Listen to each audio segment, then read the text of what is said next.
Ma mission TV, le miroir du monde.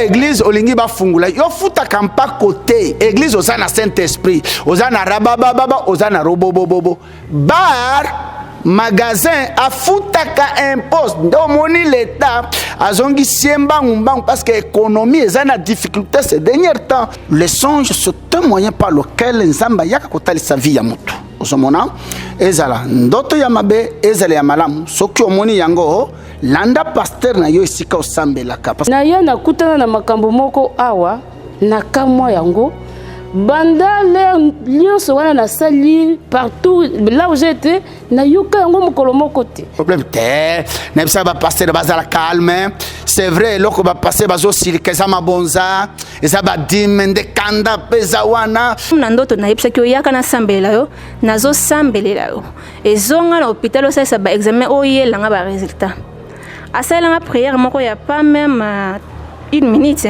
atianga kaka loboko boya bikende kende osasa ba résultat kaka na butu na tango na zongi ndako tango na lali nanga butu ezalaka malédiction banda na ye na esika oyo butu ekomelanga bénédiction na koma kolala ndenge baninga balalaka prophète aza commerce ba musu bazo welela ba mituka bilamba na bandako ngai na zo welela batu babika ndesika tozoka bwana na bango na ye kolota ndoto na boti mapasa tango na boti mapasa na ndoto tango na lamuki mamona kuma oka mabele pasi mabele vimbi na kuma oka ba posa ko sanza ba nausée et puis vagin na ngana se efongwa mindeti mwasi aboti na âge na 14 ans na yebaki eloko te na je vous dis des choses oyo tout ce que les autres pensent disent tout bas bare futaka impo l'église tozana ngo ezana rabababababa soka babandi impo wa au président comme pas non rien conséquenté où Joseph est sorti de la prison. Il y a une porte où Jean et Pierre sont sortis de la prison. Il y a une porte où l'Israël est sorti de l'esclavage. Il y a une porte. Si vous vous attachez au prophète Emmanuel Dodi. Oh non, yo le beli ba konziambo kate pasteur oyebi yango bien que Mokonziambo Kazali, magistrat suprême, Romain 13 à lobby. Magistrat, c'est un serviteur de Dieu. Il y a un pasteur. N'a conseillé bongote. Et c'est la vérité. Na lola, toza likolo na sena mo lingomba zali gérer na l'état. C'est rien. Bella na tambola ba hôpital bato ba tambolaka. Na salisa mwana ba examen bato ba salisaka. Malade ezalaka te. Rhume, mutu, fièvre, point un trait. Boké na hôpital fièvre 37. Ezo mataka 40 na ba minga ba koma iko banga fièvre ya mwana kaka omina poto ba na ba problème hein ken muto na problème alingi abi yo obandi na bible Jésus a dit mais muto na zobela azoluka mukanda na poto ngai na zo na miracle avant na yebisa que Jésus a dit ozobela pam mikanda efungwa mi cancer esili sida esili le grand camp kuna Londres azalaka mundimi ya ma mission azo ya ko témoigner le plus grand babenga général de Londres fait plusieurs fois na lota toujours na coucher mobali après na kolota je suis enceinte na kolota na boti ban et ça mi ba mbalebele septembre 2013 moi nanga azwa lobi ko na nouvelle lune le 15 septembre 2015 donc liboso na mona mutapike kiza mwana komi likaku akangami somo silinga na toka mwana na boaki mwana na likolo na kitisi mwana na se na boaka mwana 3 fois j'ai répété j'ai dit j'ai déclaré ma fille la mort ne te connaît pas c'est lui qui est venu te prendre il est venu sur une mauvaise adresse moi tu ne mourras pas tu es ma fille tu es en vie tu ne mourras pas na boaki mwana pas petite soeur je continuais à prier alors c'était 1h du matin pourtant de souko kela ko réussir si tu es en Europe tu iras où dans ton village natal donc tu es obligé de réussir à cause de cela évidemment pourtant de souko mais si tu échoues tu iras où maintenant Ma mission TV, le miroir du monde. Salut chez vous et bienvenue encore une fois de plus à notre rendez-vous de tous les dimanches avec le pasteur Dodi Emmanuel. On se retrouve encore aujourd'hui, vous connaissez vous tous, Mikolo yo tozali bongo ko passé na bino na lobaka depuis to bandi ba émission na retena eloko moko epa ya prophète Dodi Emmanuel. Jésus n'est jamais confiné. Alors, biso lokola tozalarana Jésus, tozalarana confinement et voilà pourquoi tozali ko passer ba bon moment avec le prophète Dodi Emmanuel, la parole de Dieu. Et boyebi tozalarana rubrique moko o batunyon so bazelaka de partout. Ezali rubrique témoignage. Nabi ke bozali déjà causé la yango pote bozala fortifier, bozala édifier à sénat moment. Alors, to bandi émission nabiso, nazanga mon côté, le prophète Dodi est déjà là, à qui j'ai dit bonjour, bonjour Ken Piana, bonjour Roger Ngandou l'international. Et si vous constatez de l'autre côté, tozana bande konabiso déjà, bandimi ko partager, o bango bakutani nango lokola bika moyen zombi nakati ya église les affranchis, pe bako partager yango nabino dans quelques instants. Bonjour pasteur. Bonjour Bibi Kapinga, la reine Zamba Pamblayo, ça va? Merci beaucoup. Na sepeli na pesi international mbote na pesi pia na ken na kizembe puis to pesi mbote balandi ya ma mission ya fimo na fimo bayamba biso na esengo pe na bolingo na mitema pe na bandako na bango. Alors, merci Nabino Nyonso, prophète Nabi ke bozali toujours na moi pas si moqué, à côté la te bozu retard hein, par rapport il y a depuis déconfiné société moi mingi et puis bar alors nangambo Nabino tomoni rumeur moko utaki concourir pas plus tard que quelques jours balobi ke église oeza na bibi église Nyonso tende kozonga moi quelques églises nde kozonga ba o bazali bongo qu'on répondre na ba norme. Alors est-ce que prophète Dodi Emmanuel komona et sika bozali vraiment qu'on répondre na ba norme tous s'attendre que dimanche sur Rosalana bino le 16 to bandela pe nano ba norme bango bazo senga ba norme ya ba tuto ya Nzambe Bibi Kapinga les documents o ko répondre na ba document o penza l'état pesa yo avalte o tika ko tia bato o tia bato maboko na moto pona ko pesa ka bango guérison. Est-ce que y a le temps de pesa biso pouvoir ko tia bato maboko? Depuis quand l'état où Bible président premier ministre a pesa biso pouvoir biso tia bato maboko? Non, c'est pas ça Bibi Kapinga. Sauf que l'état a géré lingomba na senamo, ce qui est normal, une église sérieuse celle et sengeli commis à quitter devant l'état côté wana biso tozali na babenga ka personnalité juridique. Tozango banda kala banda kanef F nonande olungwe wana secrétaire général et puis OK direct soit na ministère soit na présidence tozango kuna problème égalité. Maintenant il y a rumeur mususu nombre ya batu siko la bitula siko ba pasteur ba kosala ndenge nini olobi lokola délestage bino non nombre nanu ya batu parce que ba cible biso ba église alimenté on toto sambwa trop hein pour na ba foule ba mona mutulibanda te. Mais moi je me pose la question parce qu'il y aura ba tulibanda ce jour là. Bon, que faire dimanche prochain. Bibi Kapi oui ils a tellement équation mais le problème est si telle est la volonté ya bakambi un problème parce que l'ingomba il faut tout ça l'état et l'ingaba kambi mais pourvu que l'état na bakambi wana basala oyo elongo bani ndenge esengeli kozalela il est vrai sur la terre l'état azamokolo mais soki toke na pyramide renversée zambazali kolo na ya l'état na ya mboka toyoka na sika wana bon si balobi batu bazana balabala tembo wana limité je suis sûr c'est dimanche batu kozana balabala tolungwe wana nombre ya batu sikoyo nombre yango moko bon wana nano balobi yango teza barimera ndenge wana to chango pembeni oyebi église o eza il y a bien non ce n'est pas parce que l'église est là bato ebele ndeza ya nzambe to église abatu 3 10 c'est na nzambe te seul nzambe nde ayebi ba baza na nzambe voilà donc c'est pas ce problème quel que soit mesure ndenge ko zalela ngai proésalité et puis olobi baba rezongi biso nano tozela le 16 pas de problème comme tel maman aussi mutu soki asi akufi il faut banga kopola je ne pense pas il faut déjà akufi il faut pola soki tolongoli formol tolongoli frigo hein soki nakufi il faut na place c'est-à-dire to si tozeli déjà 4 mois cause la dessus le 16 to c'est un problème te na bisa ba passer bazala calme c'est vrai loko ba passer bazo silikeza mabonza eza badime ndekanda peza wana barezongi no nayebisaki bato mosusu mona naza paye te namusantu koleka bato wana sauf que nazobanda hypocrisie nde ozomona tozokana na bato ya poto no paster olobaka nyonso eloko na tiango isika. Au début c'était compliqué, avec le temps les gens m'ont compris.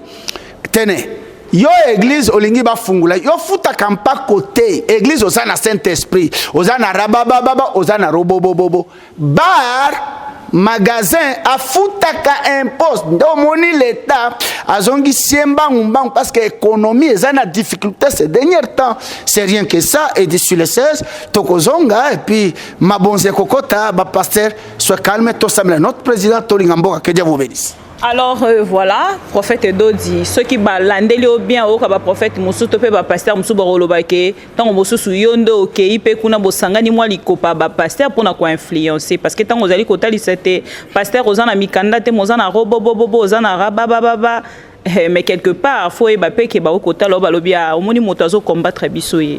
Non, omoni bibi kapinga. Ozali débat moko malade eza na mboka oyo ngana lobi oyo sengeli bon est-ce que toza na président mwana nzambe ngai na kende na kutana na président bakanga ba église ekobanda boni non sauf que na lobi boye bar je vous dis des choses oyo tout ce que les autres pensent disent tout bas bar futaka impo ba église toza na ngo ezana rabababababa soka babandi impo wa o président comme pas non rien ko sekate ba pasteur oyebi ke yame pasteur apesa ka mabonzate ye passer na église na apesa mabonzate sikoyo akopesa impo ndengeni bar ezongi mbangu ba supermarché ba futa kampako ba kotisa kambongo na libenga ya l'état. L'État, bon, l'église était, mais l'église est aussi un Saint-Esprit. L'État n'a pas besoin d'un Saint-Esprit. L'économie est bougée sur le plan international. L'État n'a pas besoin d'un miracle. L'État a besoin d'argent. C'est ça qui fait que, Barezonga qui, tout ça là-bas, parce que tous à la kimia, tous aux zonga d'ici là. Si encore Moukano elle était lobby, tous aux l'année prochaine. No problème. Si on va passer à la oh non, yo le beli va konziambo kate. Pasteur Oyebi ango bien que. Mokonziambo Kazali, magistrat suprême, Romain 13 à lobby. Magistrat, c'est un serviteur de Dieu. Il y a un pasteur. N'a conseillé bongote. Et la vérité. Na lola, tozali kolona sena moi, lingomba zali gérer dans l'état. C'est rien que ça. Ba passer balimbi sanga, ce n'est pas que ngai na yoka na l'état ba kamba église. Bon, n'a pas faut tout. Toi à toi adorer. Je me prépare pour ça. Mais s'il arrivait que Makambo change, on accepte. Merci beaucoup. Alors Ken Piana. Merci bébé. Prophète batoupe bazo tout na ba question ebele balobi maladie o est bloqué monde eza maladie ya corona topé ça ko fait raison que ba pasteur peut besoin solution ya likambo moko te tala yo nasina pekisa yo polémique wana zamba sunga yo mais yo cité ba français baloba les hommes grands discutent sur les idées les hommes moyens sur les faits les hommes petits sur les hommes. Oyo ndeko ya lobaki ba passer bazo salarien ya sala nini osomona non on va pas salarien ba salarien mais maladie eye mais va passer ba salarien ah tiens bilo ko ndenga wana d'accord si t'es tolobela miracle tolobela nzamba zo sunga batu nzamba pambola. Merci beaucoup. Alors prophète te moni vraiment na poto za ko ningana na ndenga masekite ba témoignage te ozo par-ci par-là bato batinde la biso ba vidéo ba audio ezoya awa na Kinshasa pe te omona ba témoignage belé tout ça. Alors journal le 16 mais kako expliquer biso avant to kota na ba témoignage ozo préparer ngo comment. Merci Piana Nzamba pambola yo mon cher ami to pamboli balandi nyonso bisika bazali international il y a des semaines le bakelo komoko ya bien zaki tellement intéressant. Miracle ezolungwa Kinshasa ou Afrique parce que bo benga Afrique ezokende poto. Mais awa ekomi na sens inverse bandi ko lungwa poto ezoya. Mon cher, ozoke zamuke na sengi bakota na ba groupe WhatsApp na biso bakke de na page Facebook. Il y a ba miracle zo ta poto d'ailleurs. Le grand général il y a Londres, il m'a suivi na chez Bibi. Donc na ibite soki basi batindelio abiki na sida ya lobi azoya ko témoigner parce que ayebani kanku ayebani abiki na sida osomona c'est-à-dire bon miracle c'est normal et salamana. Que je ne suis pas le seul serviteur au Azana miracle. Nous sommes un pays béni, Kimbangu, Abanda Masolowan. Tozali na ba pasteur awa. Mais sauf que différence na ye na yango ezande et saleli yanga. Na senga kambongo te tanke ba passer mususu ba sali commerce. Ndo moni na zo boto la batu ces derniers temps et komi to ba moi menace pampamba ko finga awa oboteli biso batu ya yo pasteur safu kwanga bikubala to batu ya nzambe. Tala mpe maboma ya ba pasteur.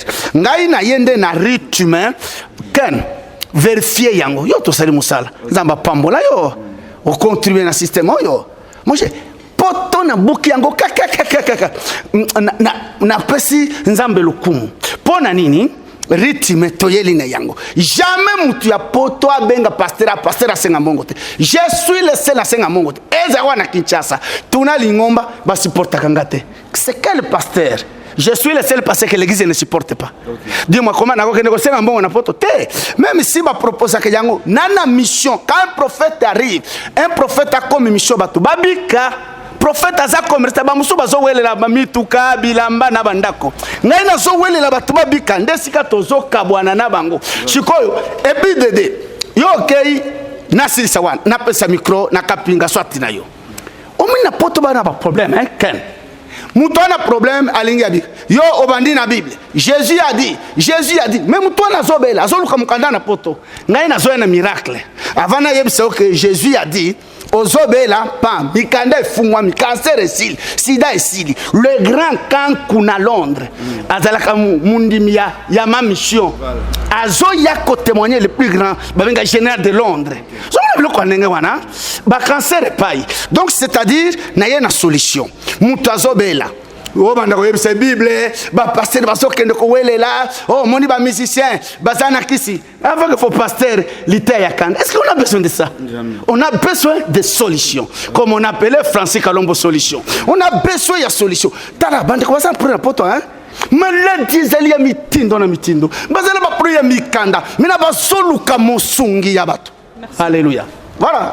Voilà alors Bolandi prophète Edo dit solution. Fait bongo. Alors, to kotina temps fort, il y a émission na biso, bo réclamer bolobi tozali ko zoatan mo sous temps et belé na prophète, bozan a besoin vous allez édifier par des témoignages. To bandana sœur aza juste na côté nanga, na opesa mbote pe ako se présenter à l'intention il y a ba téléspectateurs nyoso bazolanda biso à travers ma mission TVP Fimbo na Fimbo. Akoyebisa biso pourquoi aye liboso ya etandoike pour que ame kako partager o yaye miracle o salami à la vie na caméra na biso. Bonjour. Bonjour, merci Nandeko journaliste. Nga kombo na ngai Bukonzo Dina. Naza mwana ya Congo central précisément la ville ya Kimpese. Na koli wana na botami wana. Ezala na âge ya 14 ans. Pour la première fois dans ma vie, na lotando to na passé rapport sexuel na mobile. On a l'amour qui bon, na trouvé un normal, na comprendre pourquoi parce que na église on a bando semble na Congo central, église ya Pevalong. Babanda ko expliquer biso bando toté. Donc na comprendre te eleki na ko lotando to na boti mapasa. Quand on a boti mapasa na ndo to on a l'amour qui maman na kuma oka mabele pasi mabele vimbi na kuma oka ba posa ko sanza ba nausée et puis vagin na ngana se efongwa mindeti mwasi aboti na âge na 14 ans na yebaki eloko te na comprendre pété na loba mpe na mutute eleka ta on a comme na 15 ans na ya vacances na qui n'est pas tantine na avandi koya na pas tantine na baneda ko sambela na ministère des affranchis nde amimanga na église koya na église na kuta ezaka ba moment fort ya ba délivrance et puis na kuta les prophètes azote ya ba maté moko concernant bandoto azo expliquer que ceux qui oloti boye elingi ko loba boye na boye nde esika na yaka ko ebake problème na zala nango ezalaka ya mari de noseki na zaka na mobali moko ya butu aboti sakanga nzoto nga ebeba ki na komengi na elongi ya mukolo donc bizarre ndenge na zabo na changer makasi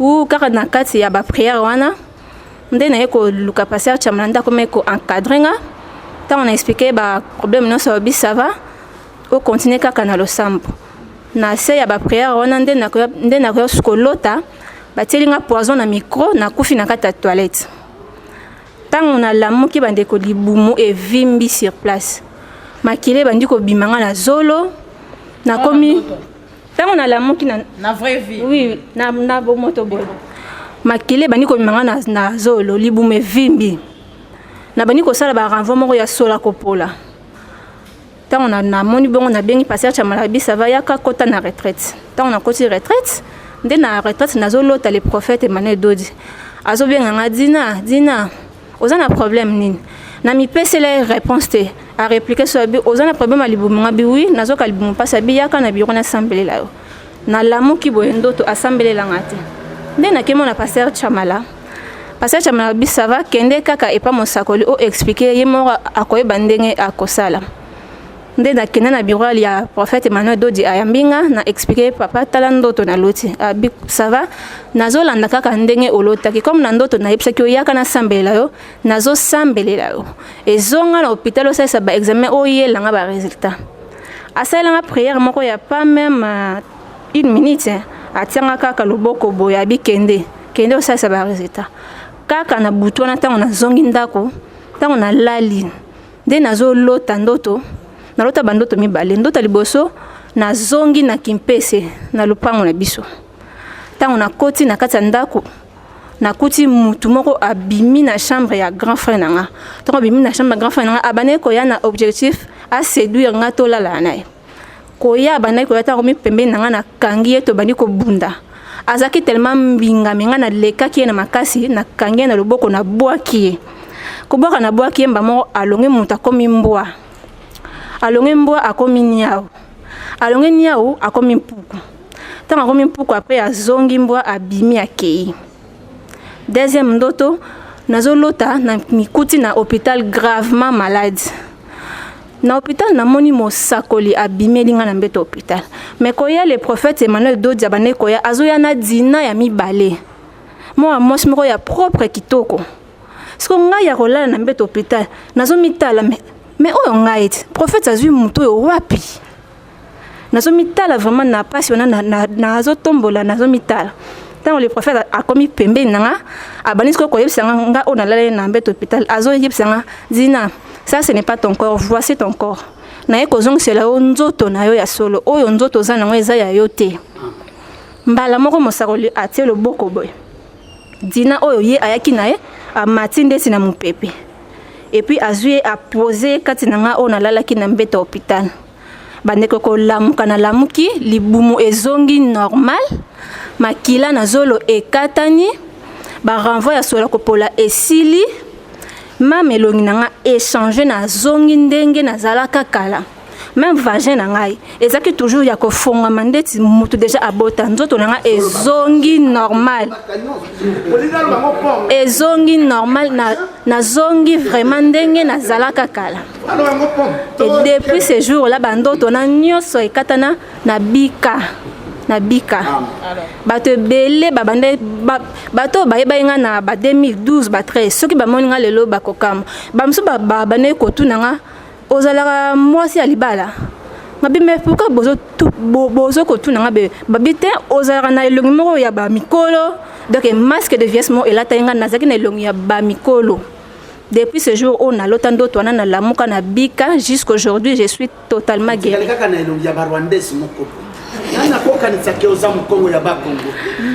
talatina nae kokumisa nzambe tata nae ko remercier en tout cas bandeko soki ozana problème ya bandoto surtout bino batu bozolo taka bandoto bobi ba signification na ngote c'est très important a bate ya kabiso balobi to négliger bandoto te bandoto eza très important na vie ya mutu eza banzela o nzambe alobela kabana ya batu talatina na invite bino boya. Donc, je suis tellement contente. Alors, s'il vous plaît, prophète, je ne vous ai pas encore donné la parole quand même. Alors, to lundi, sœur Dina, Oui. Serdina au lobby na intention à bateau nyonso bazolanda biso pesi témoignage na yo au lobby que na âge à 14 ans ndé makambona nyonso ekomela ki yo est-ce que tu étais vierge? Oui, j'étais encore vierge, na yebaki na mibalité et puis na bane pe koyeba ba signification ya bando tonate parce que na makamona nyonso na yebaki elo côté. Mais comment tu as constaté que nzoto efongwami? Par rapport à ndenge nazalaka physiquement olali oloti ndoto tango lamuki maman sentir nzoto échanger parfois so okoti na douche ozo sokola boy quand ndenge to misokola ka bongo oko sentir nzoto no eza ya kofongama so vandi boy ozo sentir que mupepe ezo kota yo directement na ko comprendre que nzoto nanga eza ya kofongama. Vous voyez, c'était ça. Deuxième question, Serdina comment ngaté hein? Ah, Serdina, bateau nyonso bolanda biso bayoki yo ndengo pesi témoignage na yo. Combien de fois as-tu fait l'amour pendant la nuit na c'est sommeil na yo? Ça fait plusieurs fois. Na lota toujours na coucher à mobali. Après na kolota je suis enceinte. Na kolota na boti. Ban et ça mi ba mbalebele kutu ya mbala suka nde na yaki kolota na coucher na liboma. Un fou que je connais. To yoba ine na Congo central na kimpese na lota ende na mbala suka to coucher na liboma eza vraiment ba mbalebele donc kotanga boye kutu mayete komelaka yo et obande ko lota yango bande ko sutuka na pongi ou obande ko lala lisusu profondément continuer pongi soki na loti ndoto eke na sutuki pendant que tu es en train de faire pendant que j'étais en train de faire ça soki na loti na bane ko lamuka mais après ça va ko lamuka na personnellement na bane juste comme sambela quoi na osala moi prière et lekinango et puis na lali nanga suso c'était comme ça. Merci beaucoup. Na ozongela yo tout à l'heure mais na pesina aucun piano micro. En tout cas merci beaucoup.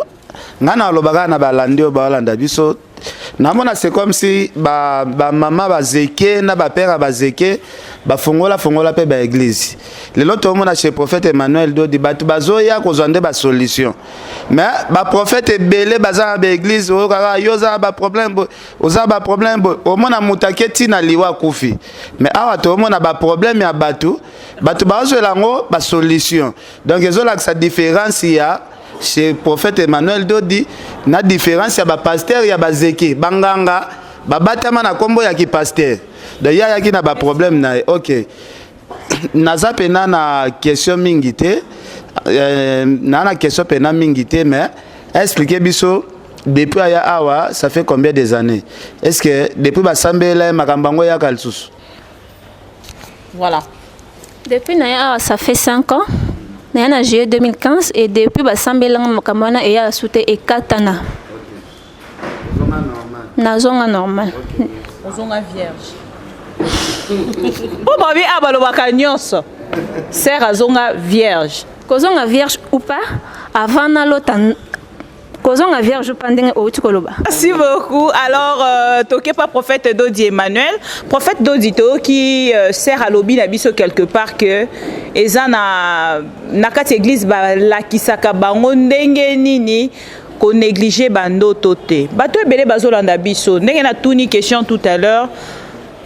Et ça, ceux qui a l'otindo, on a peut-être sert à comprendre. Et ça, l'otindo, to et azali ko passer rapport na mobile na butu. Et ça, là qui a continué pour ngili sous profondément. Ce qui est katani kutazo sengango sous zonga pour qui a bandé là. Nangambo na yo ni nyokoke otalisa. Oui. Job n'a correspond na Bible. Job 33:14. Job chapitre 33 verset 14 Bible lobby. Dieu parle tantôt d'une manière, tantôt d'une autre et on n'y prend point garde. En ce moment-là, il utilise les songes et la vision nocturne. Et donc, les songes sont un moyen par lequel Nzamba yaka kotali sa vie ya mutu. Osomona ezala ndoto ya mabe ezala ya malamu soki omoni yango landa pasteur na yo esika osambelaka parce que imaginez azaki mwana ya 14 ans. Mais à Monaka, à Boti Mapassa. et j'aime et nazoka témoignage na yeke na bumutu et le croyait que mokola kokola ka kobota kama pasa et pourtant c'est sur le plan spirituel milimo zo ko bebisaye batu boni bazana bandoto olota kozobi mana matamba boma maintenant yoki soni ya ko expliquer yango très bien kasi ato yoki soni ko yoka pasteur soni te oso bebisa vina yo batu boni ozolota ozobima na batu mutu moko ya soit mutu ya famille là il y a des très sérieux problèmes putana na biso soki okosepela tokosunga yo biloko na kosila muselezo salama soki ozali awa derrière mieux soki ozali libanda ndoto c'est-à-dire nous appelons ça esprit un cube hein? C'est na dermatologie c'est na système ya délivrance oyo bato babengaka ba mari de nous na ba femme ce sont les esprits un cube maintenant milimo wana comme conséquence ce qui est sur mutu même vie matérielle et bebaka même libale ko mama bale aussi les aussi la ndenge nini imaginez nabu mutu boy mobali nani akosepela mwasi na ye akuta ye na mbanda maintenant to que sur le plan spirituel maintenant mobali azali namboyi azali tiki ere bakobunda oya molimo wana kosala ke mobali ya boya kei nde biloko ebele bana basi bazana yango mais bazana soni baba hypocrite mais ils se détruisent elles-mêmes donc utana na pasteur ozana bandoto lokole ya Seredina otamula batama bomo otamula bata famille batoye bakate obota entre en contact toko panza zemiwana toko boma même bano sobota kikuna oui na yebi ona zoloba toko boma bango et puis otikali libre pour que tu réussisses dans cette vie. Alléluia. Alors, Serdina, parce que Outa Kimpese, Batebele, Balandi, autant Mosu na Kimpese, mais pour Bandi, moi, solo, faut le bandinga. Ce que Oyebi, bien sûr, je t'oblige pas. Un message. Bampangiza me mbotezeno. Mono nkundieno manyanga nkumba midina bukonzo. Ngetkulubokila, Louise Ababingi, kunzwa nzambi ya ministère des affranchis. Vo Louise dit ngetkulutela vo mambo mamonso mena luta bambote nkumbo ya Yesu Kristo. Amen.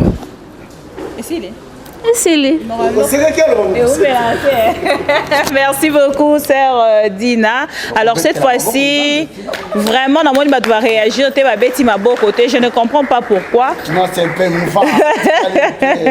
Et cette fois-ci, nous allons prendre, tu as dit que c'est ta tante. Et Yemoto Amemayo Awa. Est-ce que chaque jour sur la mouki pose un merci pour Talisio Nzamba solo? Bien sûr, bien sûr. Merci beaucoup. Maman, Bato Bazolandayo, Pesibiso témoignage Nayo. Merci beaucoup, maman journaliste, pour notre invitation. Lelo, pour participer à l'émission, on a coupé sa témoignage nanga. Sa témoignage nanga par rapport à Bola Monzambe, oh, à Saleli Bisso, le ministère des affranchis. Au Monique, oh, avant de nièce nanga, c'est-à-dire que Nanzela nanga, il bota nanga, nyo soto biki, biso nyo soto ya ao. Na yaki awa nga pe muningande ya memanga sungangai. Muninga ya musala kombo na ye bebe alangau batu bayebi ebele awa tosala kanaye moi kombo na ngai Nzolele Élysée comme koya nanga awa c'est parce que tant tozo sala partage na muninga nanga na musala ayeba ki ba problème na ngai nde ko pesa nga ba invitation à maintes reprises mais na bande ko résister parce que nga naza protestante de naissance. Na kokende kuna balobi batona bazalaka soki na ba magie banini kuna nga na kokende te na bane ko résister. Alors elle a réussi comment alobi maman Élysée lelo eza prière ya pourquoi okoki na yona no kokende na église na bino comme ça oyata ko participer na prière ya pourquoi isa ya nouvelle ligne. Je comprends pas nouvelle ligne c'est quoi bon ça va quand même na koya ndenaya. C'était le 15 septembre 2013. Naya na kutana na makambo moko awa na kamwa yango banda le lionso wana na sali partout là où j'étais na yuka yango mokolo moko te sama etike natali muninga meminga bi c'est comme si meminga na adresse ya solo po makambo na kutana nango awa eza makambo yo biso to vivaka na libota na biso et comme on connaît ka héréditaire mais c'est quoi ça? Banda le 15 septembre 2013 jusqu'à ce jour na zonga na église na ngai te na missioni tayebisa bango botika na keko luka lobiko na keko luka lobiko pona kutana makambo kuna ongana na yokana nti. Alors problème nanga majeur ona yaki nango awa mwana na âge na nga na vie na nga na bota mwana moko na boti pe na kimukolo mama nyonso aboti mwana na ye moko na kimukolo comprenez comment ko soin ya mwana na ye na zwaki soin ya mwana wana ndenge esengeli mais à ma grande surprise lupango tovanda ko futela na ngiringiri ezaki bolafa numéro 13 soki bakolandanga malgré bateka lupango et il y avait un papa azaki mutete là aki na basi mibale kana ndako wana na mama wa botiye.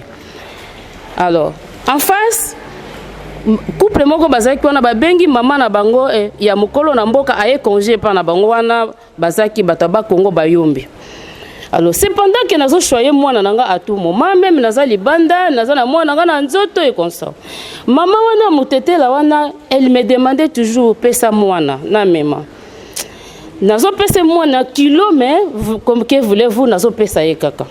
Alors maman wa mutete la kokwa mutete la wana un jour abano kola biloko ya basi ya mwana na ete abano lamba ye moko.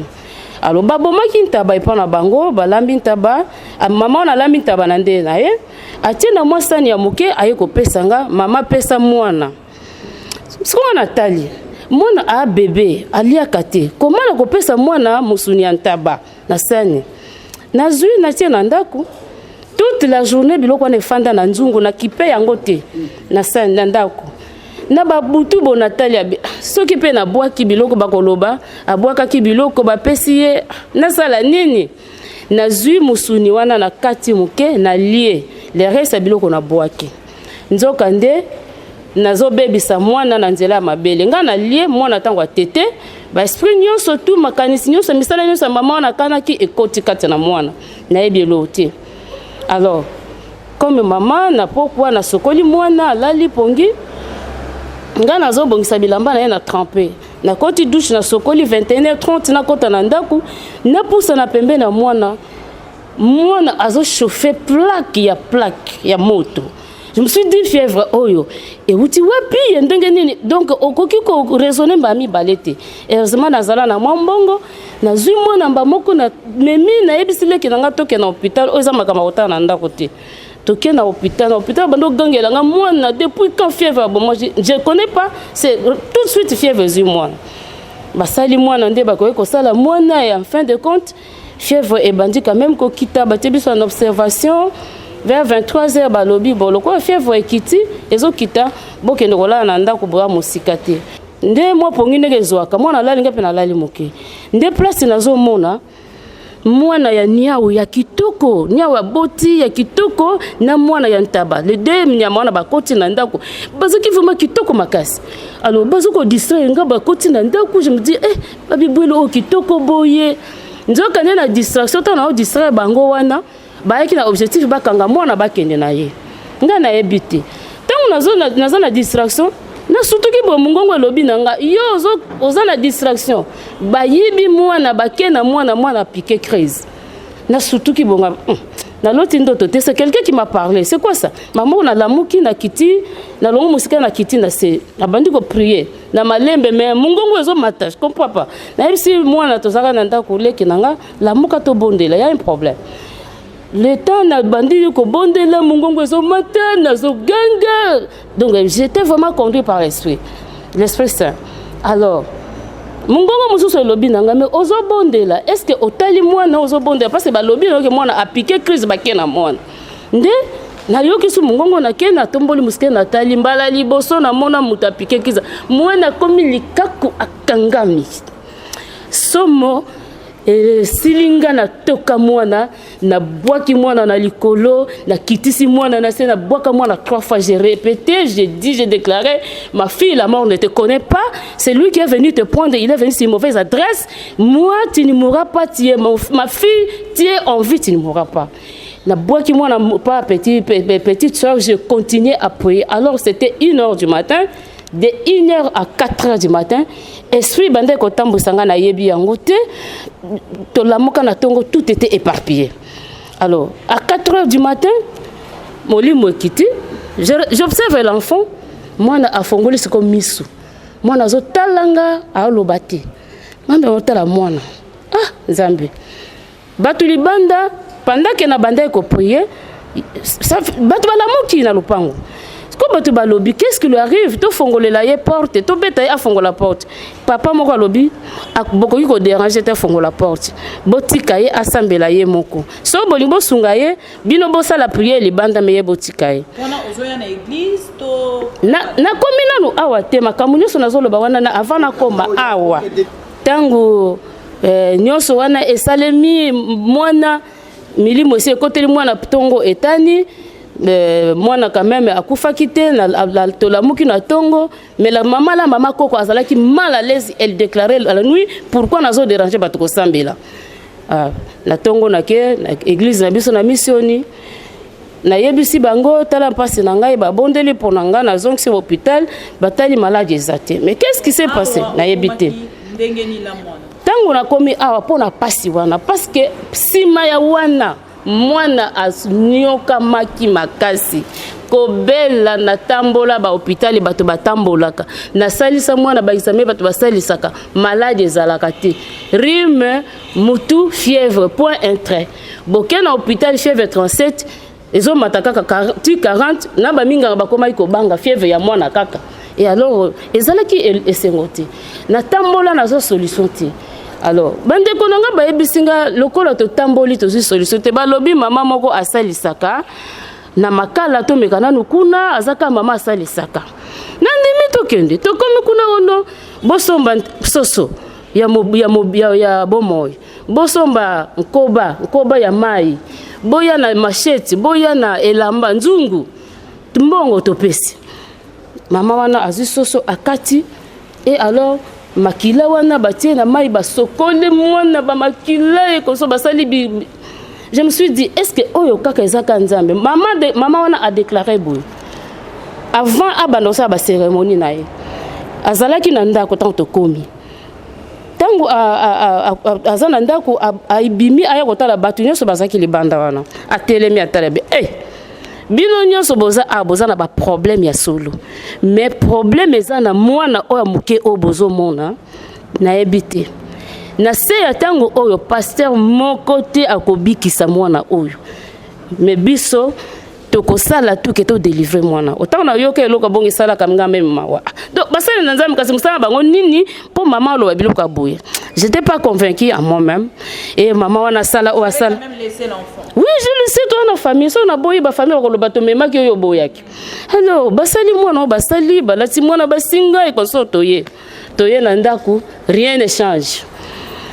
Mama bébé, maman Elise okoku mwana kokufa obozo bisa mbongo yaka tokende ndeko ndima koyati ndetango na mikomisi na makambo na kutana nango awa ndeko ya na mwana ndenda ye na mwana na yebi ne kutana na musali na nzambe atali mwana lobi na ngai mama Elise musala ya mwana ona kosala ngo na nouvelle ligne na yebi pe nouvelle ligne te malobi na ngaka na nouvelle ligne ngai pe na ndimi kaka ngabe awa mbaloto kotala bande konanga yaka na mwana ana lobi le ngana yaka na ministère le 15 septembre 2013 mwana nanga azwa lobi kona nouvelle lune le 15 septembre 2015 donc 2 ans jour pour jour comme d'habitude ndenga lobaki nanga na nouvelle lune to yaka nouvelle lune retraite dimanche matin toke ko sokola na bandaku pourquoi to ya bénédiction na bénédiction mais moi na tiki na ndako po papa kangaka comme suki la fois que na classe na tiki bango na ndako bénédiction esili na zongi ndako na comme na ndako voilà c'est que sa grande sœur moi na leki na ngazo bisanga mama dès que opesi mukongo moi na fièvre rhume bande konanga na lemba kinzoto nzambe na sala sikoyo nini hôpital nini na kende nzambe nini na luka lisusu avec des sacrifices pareils. Bon, nzambe sala oko sala parce que ngana lembi na monelo na kosa sute. Sala ni oko sala na mwana oyo na ko kena hôpital te na ko benga mutu te na zaka na ndako. Mutema mawa na zuka kama paracetamol na pesi. Tolali. Bande konangai nzambe azanzambe. Amen. Na kolala nde na koya komona na ndoto. Les prophètes arrivent. Le prophète Dodi Emmanuel arrive. Ngana moni ete bana nde ba moni. Abi mama, prophète Dodi Emmanuel azoya. Aza wapi yo na moni bila koti na lupango.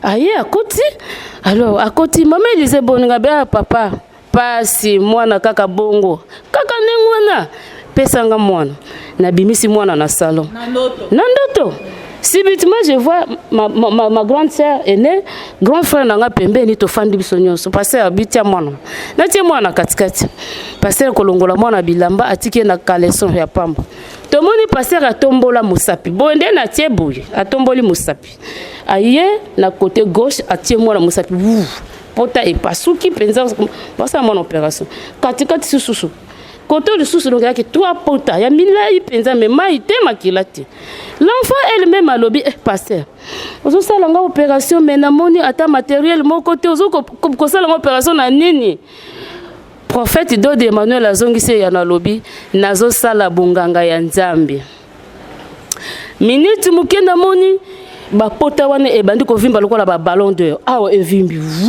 donc somo na somo wana na somo wana na baluki na sima na zoko kotela te na sutuki bo mosale na Nzamba gangi mama Elise mwana azui délivrance tala eloko etungisa ki mwana tango ya mulai na moni nyama ya kitoko un veau d'or bien taillé ya kitoko zongala ndeko zonga na lotaka pendant to mwana zo souffrir na zo lota mwana zo baluka nyama na zo lota mwana abungi na mai na zo lota mwana balingi na nyoka bazo bete na ba toilette donc biloko pananga butu ezalaka malédiction banda na ye na esika oyo butu ekomelanga bénédiction na koma kolala ndenge baninga balalaka bandeko nanga nini etungisi bino na banda kuna bino oyo elekeli yo ponga pe na sukaki awa ça s'appelle solution bandeko nanga nyoso ndeko yasima na ngai nde mwana eko za lobiko soko moni mwana lelo atelemi awa okokumisa Nzambe oui soko moni mwana atelemi awa okokumisa Nzambe ya mibale na kolomba kaka moke tango ya molai kaka pona guérison toujours moi c'est la guérison j'étais venu ici ceux qui na ministère tombelenga na sina zo paralysie kala attaquer le boko au kilo pas si douleur pour sentir en soutien on était en prière ya makasi musali na Nzamba otambola église otambola tellement que nazala que emporter na prière na yeba tango prophète Emmanuel Dodi ayaka liboso na ngate atelemi na sutuka akanganga na mutu abondeli andingisanga guérison sur place milimo ngo tikinga kaka 2 ans après c'est 15 avril kaka oyo j'étais à Lubumbashi na lali na chambre nanga à 4h45 maladité na sutuki kaka boye loboko esili makasi donc na omona loboko tango ezo sala nga heureusement pongi esili soki na pongi nde mabe pongi esili nga moko na vivre ndenge parler sala nga dire yo de koye miracle sur miracle plus miracle grand message na bandeko nyonso balandi oyo nyonso balandi nga boya bandeko na ngai bazalina na ba doute c'est que bon ça ba doute awezaka ya mbongo te ya kisi te balobi no somba bougie te ndenge kuna tokenda banko rien que la prière nazu kimia na ndeko na ndaku na ngana libota na ngai yango na eko benga bino bandeko na ngai boza bisika bozali boya hésiter ti. Merci beaucoup maman, merci na bandeko nyonso balandi biso, il y a pas de commentaires à faire, vraiment il y a pas de commentaires et le nyonso na retenir que bandoto bandoto bandeko bo négligeaka te prophète Dodi Emmanuel tolandi maman. Alors depuis que naza ko sala émission nga nazala très attentive nazo ko constater que bandeko ebele bazozwa délivrance na sima bandoto aye na ye à 8 ans ebele et puis après on constater que alali na ndoto aloti prophète Dodi Emmanuel aye à Sali, Moussapi Boye, moto azui délivrance, opération sans cicatrice. Tu benga au petit Jésus? Non. Nazali simple mutu, Zambe a kumama. Na utukolba yango na Job chapitre 33 verset 14 que cependant Dieu te parle tantôt d'une manière tantôt d'une autre et on n'y prend point garde. C'est alors que Azoya na ba songe na bandoto. Et donc yebi témoignage ya mwana mama Élysée ezali tellement important. Oyebi toza na bana mwana moko aya kobeba omoni ndenge abebi parce que banda kobongisa mwana kimufiti ekoya kokota eye kosala eke eloko ya bavoisin bapesaki ye wana eye kobeba. Et donc otala lolenge ya kobatela mwana soki omikuti na kandenge wana oyekaka bo pro ya bandoto bo c'est normal.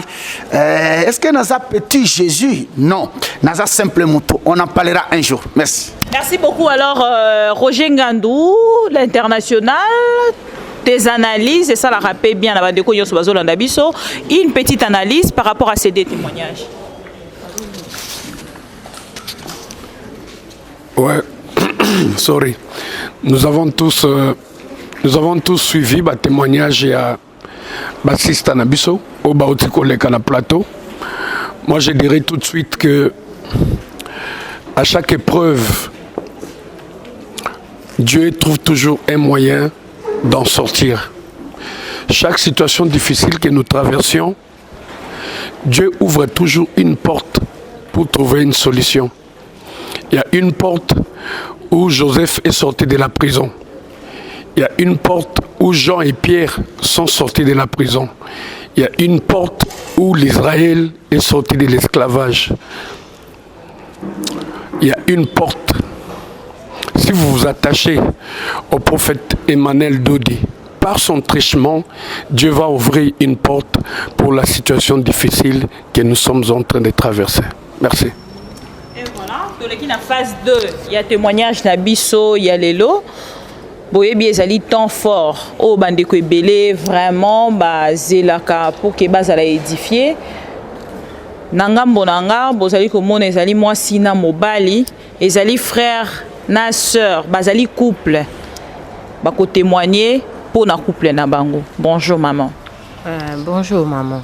Bandeko bazolanda yo votre témoignage. Je sais pas si c'est yo nde faut témoigner to papa. Papa ndefa banda. Papa ndefa banda. OK, pesa papa. Ouais, bonjour madame la journaliste. Bato bazolanda biso ebele, tu te présentes à l'intention na bango, ko biso toyebi yo déjà. OK. Ngai Dadi Machila, je suis originaire ya Bandundu, na yaki na ministère des affranchis kolekela ndeko moko boye. Ndeko wana ateyaki ngai sur le vrai bonheur. Na yaki yango intéressé ngai na sujet oyo yebisa nga. Na yepe lisusu ko assister na ba prière ezaki na moment wana. Ezaka à l'époque na Kasop. Na assistaki na monaki tina fin nango na sentaki vraiment qu'il y avait de l'évolution par rapport ya ma sujet où nga na yelaki veut dire na zwaki réponse na où nga na yelaki jour mususu na en pleine culte na yaki tozaki en pleine culte les prophètes sabenginga na ye liboso abisenga nazoloba yango lelo nzambe ya opambola et ko arrivé qu'après 2 jours moi si nangai o yotoza na lelo ndako moko abutaki libanda et osaki il y avait de l'évolution makambo et comme kende malamu mais na simape parce que bato belé ba comprendre témoignage na Bali na boti moi si nanga ayo zwazemi aboti mais o ezaki ya ibele na rolo ba par rapport ya robota na ko l'exaye moko a me ka témoigner c'est un peu ça. Merci beaucoup Tozu maman. Merci beaucoup. Premièrement, lobby merci na Nzambe, puis deuxièmement na lobby merci na mon pasteur Emmanuel Dodi. Vraiment merci beaucoup papa. Mingi ya koloba eza mingi mais na kotala un peu bref na maloba on aza koloba. Ngana koma ministère ya franchi ya canal ya chéri nanga. Nazaki nanga te muta éviter ki ngana ya ministère des affranchis. Nazaki na place on a bandé ko prier.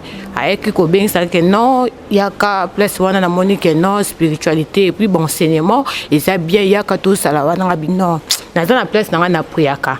Donc en soi baloba que ceux qui mobali abalinga nde akomema ngai place oyo azosamba tant que abalaki nga na te nazalaki vraiment convaincu te eyeki koarrive na tozalaki na séminaire ya moisson ezalaki 50 jours ya moisson nde abengisaki nga koya na ye nazalaki vraiment édifié na bamessage ou soit na baenseignement au prophète Emmanuel de bandaki koenseigner biso namoniki place nazalaki non natikaki na abandonnaki nalandaki mobali nanga tozalaki awa jour mosusu nazalaki na mosala kokota nazokonda a pleine kit na porte papa bandaki koteya ayebisi nga ma sœur yaka naye kopusa nayebisi nga ke non namoni eloko moko na bas ventre na yo donc okokóma na problème moko kozala kombati makasi mais preuve wana ekoleka eloko moko ekoévolue te vu que nzambe déjà a révélé yango eloko nakangaki yango nazwi na sele na ke nanga ekorive ke naye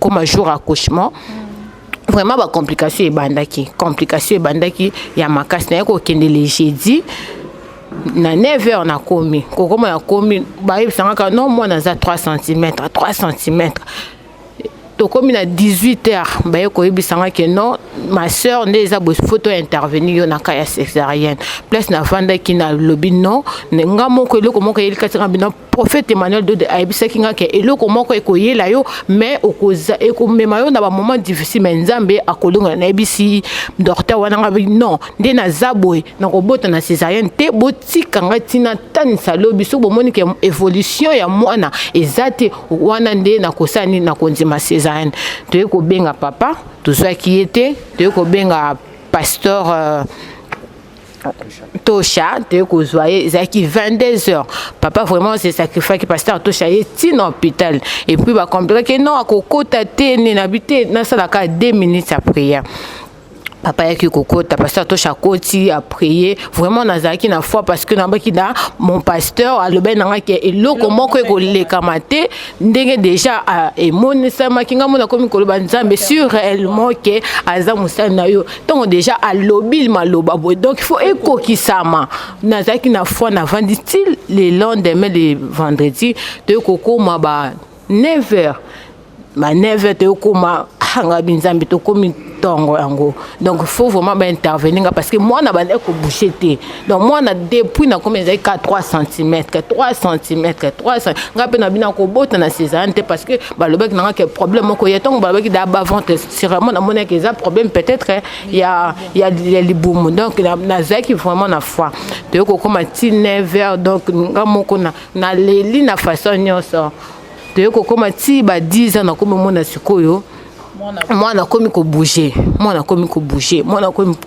ah tu ko arriver docteur moko yeko ya salinga susu touché non maman na moni mwana na akomi ko bouger vraiment na zaki na sengo malgré tout na zaki na passe na ngana na zaki na sengo no vanda ba centimètre mwana asanini abanda ko pusana ti to ko ma 10h boye ba bisinga non mwana na yo akomi pembeni ba ko katanga poche ma ebimaki le malane ke mai déjà bimaki nga liboso eloko sela ke ba docteur ba lo ba ke non faut o le kana césarienne pour mai moko ebimaki nga dali boso babaki poche nanga déjà etoboki mais nga nazaika na fanga bité na kobota nini ma ebiminga te et puis deuxième donc docteur aye komona ke mwana komi pembeni aye ko kateli susu mai siko ebimi susu ebele ne na bota qui vraiment normal sans pourtant na le kana césarienne vraiment bola moi c'est belé vraiment j'ai dit merci à mon pasteur Emmanuel Dozi et puis merci à mon mari muto amema kinga na ministère des affranchis.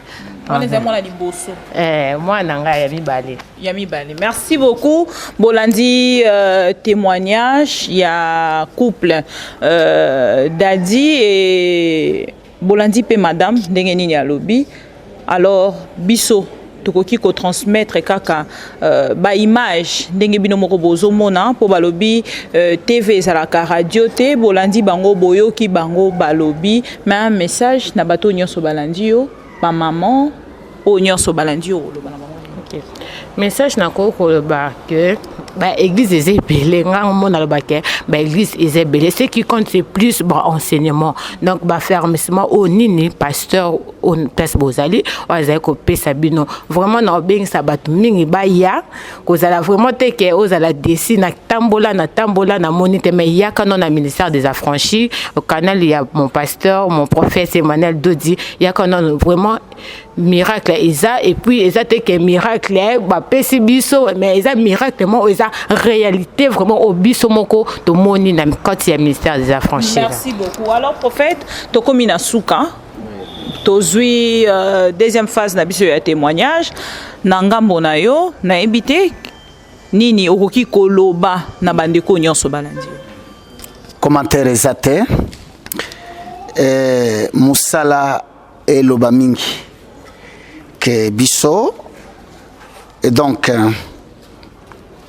comme elle a dit international mutura mutaza na porte kanenge bozo sala musala bokomi ba porte pona batuana ma mission TV komi porte pona message comme la mutuana a en contact na nzambe kolekela biso que ça soit chez Ken Piana ezali ba porte nzambe azofungola tolo banini to bengi kaka message ya suka boyoki na ba témoignage ezoleka wakilte yapo kwa ezali 16 sincèrement au moni makamboyo les 16 quelle coïncidence les 16 moko ya juillet tozaki na 50 jours avec nyonso bo vivre na poto sida cancer mutu atambola kana velo na Allemagne c'est le 16 zoya ekozala tokozala en direct na Ken Piana na Bibi Kapinga ekozala somo.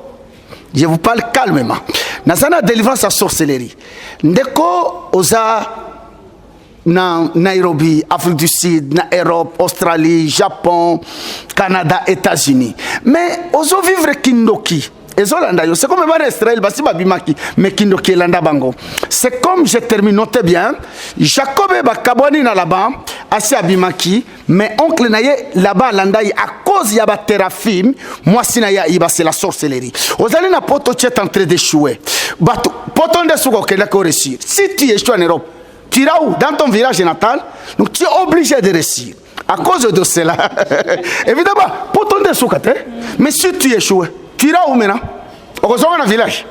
Et donc, tu dois réussir. Au sol Nangai, quand tu as en contact le 16, sincèrement, sorcellerie et accompagné, je te parle calmement, côté où on a tombé ceci là, Bomoni, Poto, Emmanuel Eratakate, États-Unis, c'est qui encore terme ya Kikongo wana zenga mambo donc ningina commenter te ba Brazzaville ba pesinga pe kombo mususu na Kilari que Dieu vous bénisse et donc le 16 tokozal en direct le Seigneur vous fera du bien il va marcher ce jour attaque ndokango moko baloba et que Dieu vous bénisse na kateli wana. Merci beaucoup, prophète Dodi Emmanuel. Merci beaucoup, Nabatonion Soro Balandi Bisso. Je n'étais pas seul, j'étais avec mon confrère Ken Piana Fimbo na Fimbo. Bokolanda na ma mission TV, en même temps na Fimbo Bolandi, ba témoignage. Bolandi analyse, il y a international Roger Ngandou et Tokutani Mbalasima. Mais entre-temps, nazo ebisa na bande konyon so parce que tokozala les 16 awa, au monité au koki ko témoigner, on a pensé zali lettre et tozo kotisa. Nakati ya les affranchis au monique au témoigner en direct na ba caméra à travers les téléphones les numéros sont là benga biso en direct to koti à témoignage na yo pe en direct parce que ba télévision est belé à Kinshasa pe et kolanda biso to pesi bino merci parce que vous avez belé merci à la grande équipe merci à Derrick Loukeba merci à Alain de BCBG merci à Finesse on se retrouve prochainement pour un nouveau rendez-vous déjà c'est dimanche les 16 oyo ekozala nini prophète Lobaiki. Et vous avez la prière spéciale. Prière spéciale. Terme moko bazo utilisé na lobikaka le 16 parce que l'état fonde l'église le 15. Le 15 c'est samedi. Tokozala nous des prières, on a même problème munene kozalande le 16 qu'il dimanche bien sûr de 15h à 18h ça sera chaud. Kozala vraiment moto et merci beaucoup merci Tokutani na rendez-vous il y a dimanche na kilt spécial bye bye. Ma Mission TV, le miroir du monde.